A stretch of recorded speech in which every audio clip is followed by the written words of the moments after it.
Inspired Nutrition, and today I have for you some chocolate raspberry ripples. So this is very low in sugar, high in fat actually.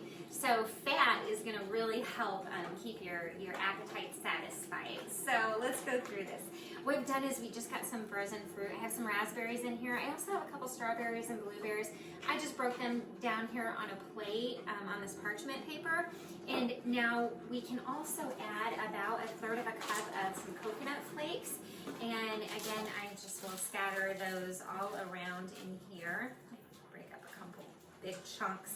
You can see even with the fruit, I did cut that up just a little bit and just, placed it thoughtfully around so that you can get the perfect bite, hopefully, right? Okay, so what I've also done is I have melted the coconut oil and the butter here in a pan. You can do that in the microwave if you want. I just did it here in the pan's a nice way to do it. So we've got that all going, and now we're going to add a little bit of sweetener. So the sweetener we're going to use is this organic brown rice syrup, right? Now we chose this. This can do so many things for you, so I hope that you'll maybe use this more often in the future. But this is really a great sweetener, especially for things like desserts and sauces. It's very low on the glycemic index, which means it's not going to raise your blood sugar. It's not going to raise your insulin. That's when we start having problems.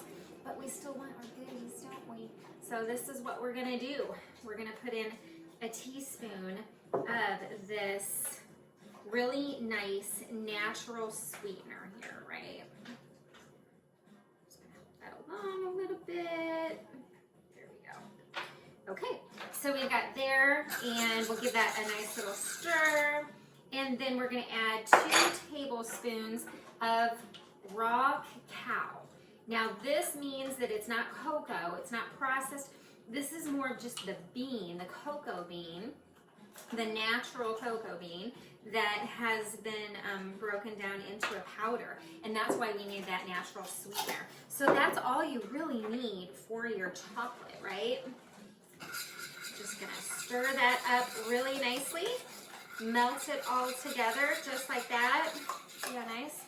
And then I'm gonna pour this over the top, and I'm going to put it in the freezer for a little bit, and then I'm gonna have some bark. I can see I have a couple little things need to be stirred up there just a little bit. It's like about 30 minutes, so. Okay, so we're just gonna pour this all over the top, and then we're gonna put this into the freezer for 30 minutes, and this is all gonna freeze, become chocolate goodness. So I will definitely take some pictures and show you how this all turns out. I kind of like this plate, the way that it kind of makes sure everything, goes here towards the middle a little bit so you don't have any runoffs. And this is what it's going to look like to start, and then I'll put it in the freezer, and we're going to have some chocolate bark with fruit in it that is delicious, that's low in sugar, that you can enjoy. So, all right, thanks for joining me, and as always, stay inspired. Thanks, guys.